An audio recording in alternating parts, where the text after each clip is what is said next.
Hi and welcome to the Beer Temple. I am Chris Quinn and today I've got a couple of local sour beers. And this is one area that has been kind of, I don't know, a little bit missing in the Chicago beer scene. Like so many other places in the US right now, Chicago is absolutely exploding with craft beers and new breweries. But one thing that I get a lot from people who visit the store from out of town is, what local sours do you have? And up until very recently, the only answer was the Goose Island stuff that people could get in a lot of places other than just Chicago. But that is slowly changing. There's a couple breweries that are doing some sours. Off Color has been doing some sours, as well as Mars Community Brewing. In fact, hold on one second. Hey, Brittany, do we have any Bubbly Creek? We don't have any in the cooler. Could you, I'm tied, I got a microphone strapped to me. Can you run and look? You can wave to the camera if you want, it is recording.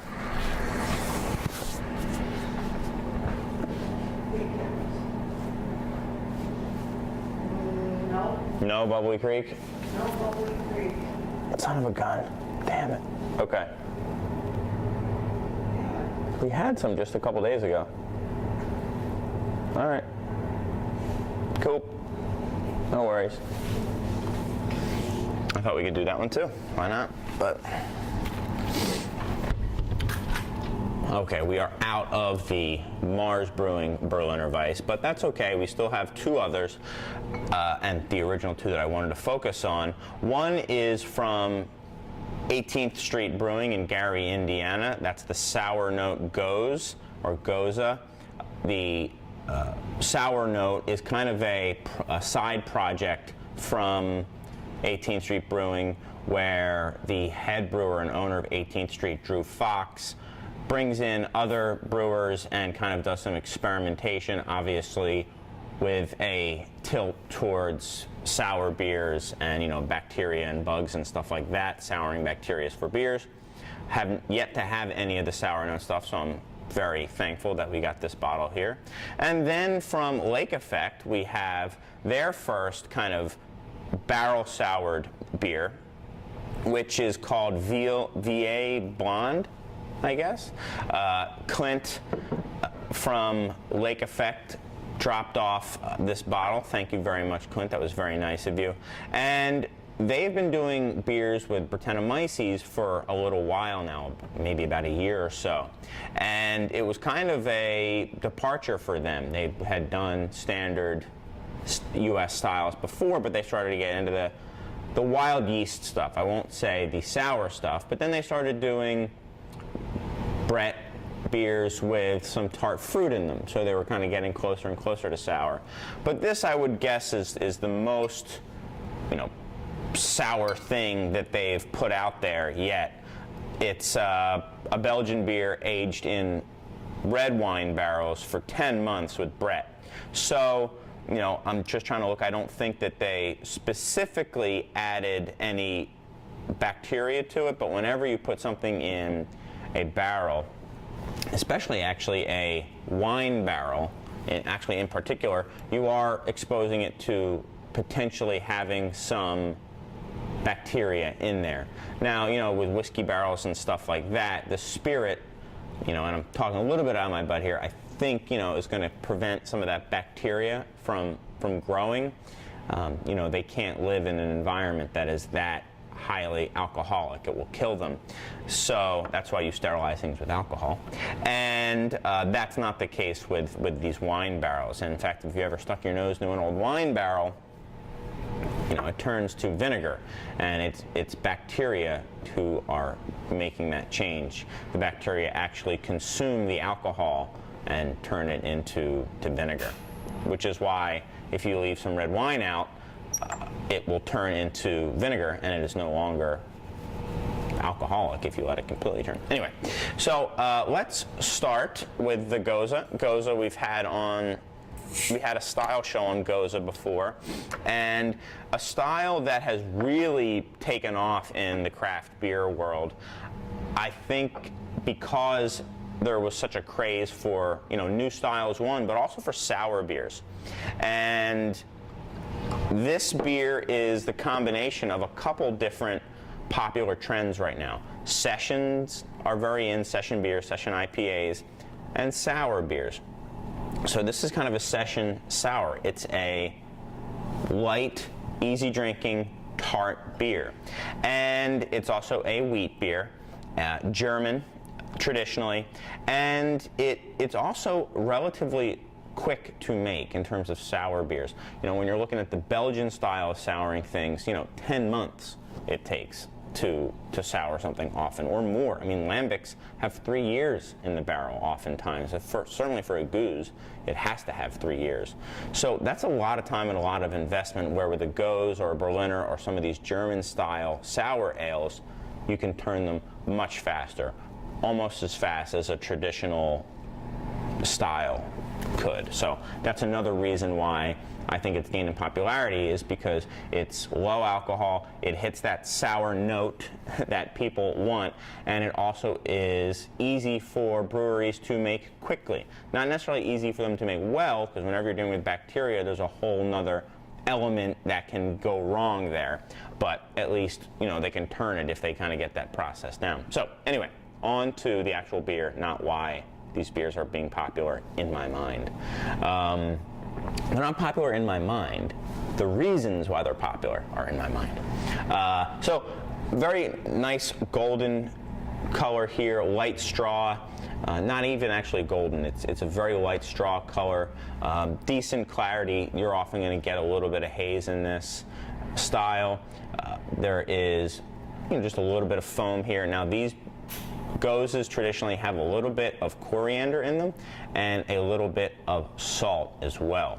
Now depending on the style and who's making it, or the version and who's making it, you're going to have more coriander and more salt or less.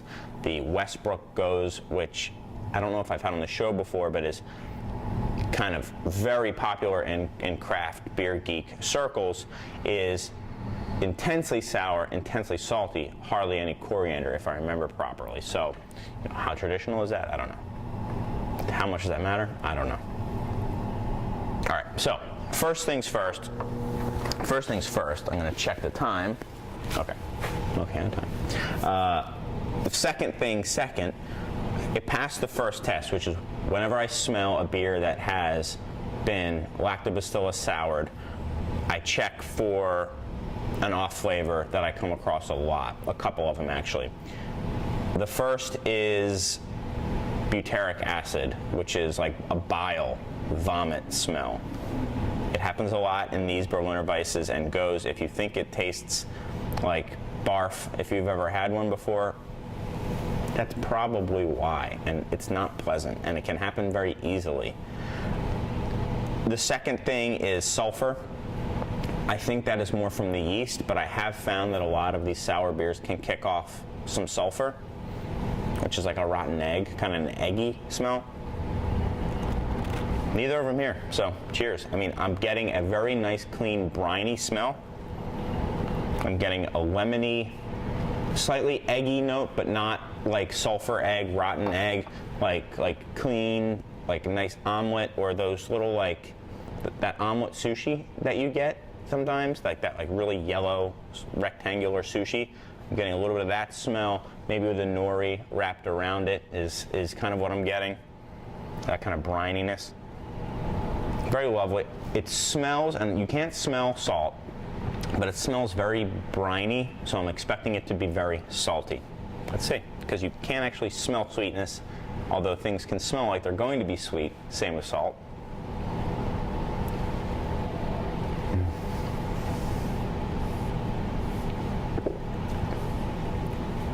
It is very salty. I wonder if they used iodinized salt in here. I doubt it, because it's very bad for yeast. Iodine.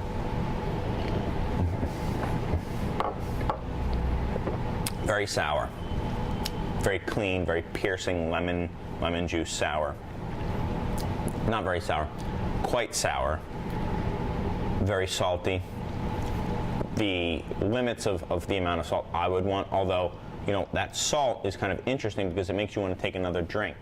You know, it's like having your pretzels and your beer in one. You know, you have a pretzel, it makes you thirsty. You have a drink, you eat a pretzel, it makes you thirsty. This is kind of in one. It kind of makes you want to drink more. It's a self-perpetuating drink that way it goes. Now I'm getting a little bit of fruitiness too. More of like a almost like underripe strawberry thing. It's very nice. Well done, Drew.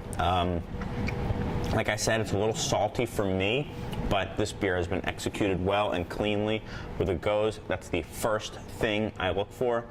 The lack of a lot of coriander note for me is okay. I like very much, I like subtlety with coriander personally. And maybe that's where some of this kind of fruitiness is coming from. I could see that. Just a very base, almost maybe more floral, like a lavender thing going on. Yeah, like lavender and white pepper.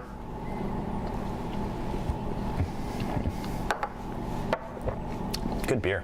Hey, if I was poured this at a bar or bought a bottle of this, I would be happy.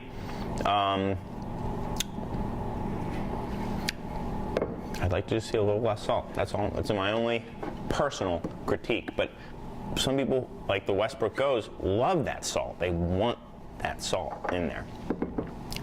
I like it more to add mouthfeel than actual saltiness, personally. Because at very low levels, same with sugar, you won't really perceive the salt. You'll just perceive how it fills out the body of the beer. And I'm getting my phone here. I am certainly not the most professional podcaster, but you guys know that. Okay, spent a lot of time on this. Gonna spend a little less time on this guy. So VA Blonde. As I say, I'm looking at this wax. First critique, I gotta have a bottle that people can open up. Maybe the wax got away with him. Maybe that's why he gave me this one, because he knows nobody would ever be able to get it open. That's why I have this bottle opener today, because it's got this. What if I just like sliced my nose off on camera? And then was like, the show must go on. Yeah, right. I'd immediately cry like a baby and probably call Margaret and have her fix it for me. I hurt myself, fix it. All right, let's see.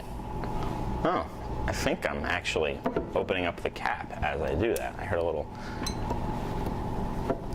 There we go, I think we're gonna get it. I think we're gonna get it. There we are. Oh, wow, that was just the wax. All right, round two. There we are. Okay, man, that is a solid 1/4 inch of wax, at least an 1/8 inch. It's a lot of wax. I still want to see if there's any studies or anything proven that wax does anything. I don't know if wax, I mean, it's certainly waterproof, but I don't know if it's oxygen proof, if wax can't get through it or not. So I don't know if it helps. And if it's not, doesn't allow oxygen to not go through, then it really isn't doing anything, as far as I would think. Okay, this is a little bit more golden, also hazy, a little more orange than the sour note. It's got maybe a bit more head, but it's also like a sudsier, like bigger bubble head as well. This one definitely has a peppery note to it, a woodiness to it, a fresh cut wood quality. It's got some green to it, maybe a little bit of dill. Just some green leaves, like tomato leaves. There is an underlying fruitiness as well, maybe a bit of cherry. Just a bit though, not a ton.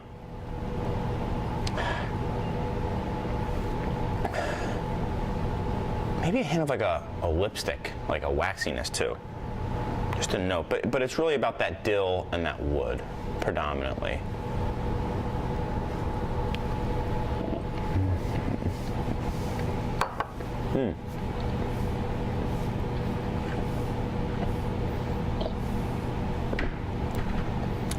Someone's trying to come in. We'll have to wait for, oh, it's so cold though. 2 minutes. I'll make it quick. This beer is interesting. It develops in your mouth quite a bit. It starts out with some fruitiness. The fruitiness that, I was just kind of hitting on the nose comes through a little bit. So when you taste it, this beer changes quite a bit. The first thing I noticed actually was a fruitiness. More of this, I don't know, maybe like maybe a little peach or some sort of lighter tropical fruit. And then you get a pretty nice kind of jab of sourness on there, of acidity, and then the wood definitely comes back in.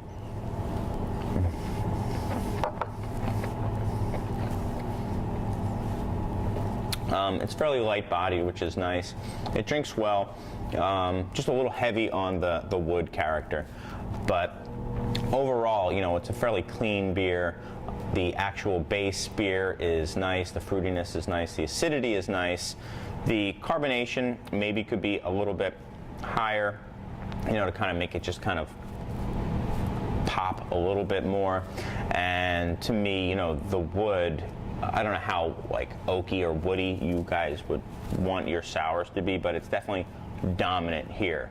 And it's not bad, it's just, something that I would personally look to see tamed a little bit for my preferences. But that's it. I mean, hey, considering how difficult these beers can be to brew and brew well and not have terrible off flavors and infections and stuff like that, the wind, it's -6 today in Chicago, and that is air temperature, not this wind chill stuff that they talk about in Boston, and everyone freaks out that it's 1 degree with wind chill.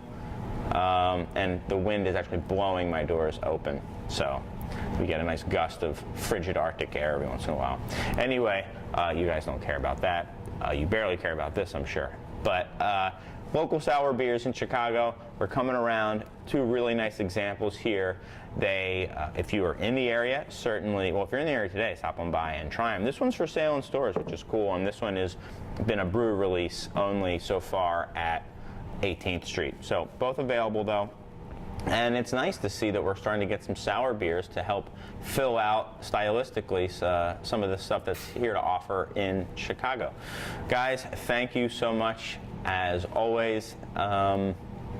Always fun. And until next time, I've got some great local sours to drink, and hopefully you do too.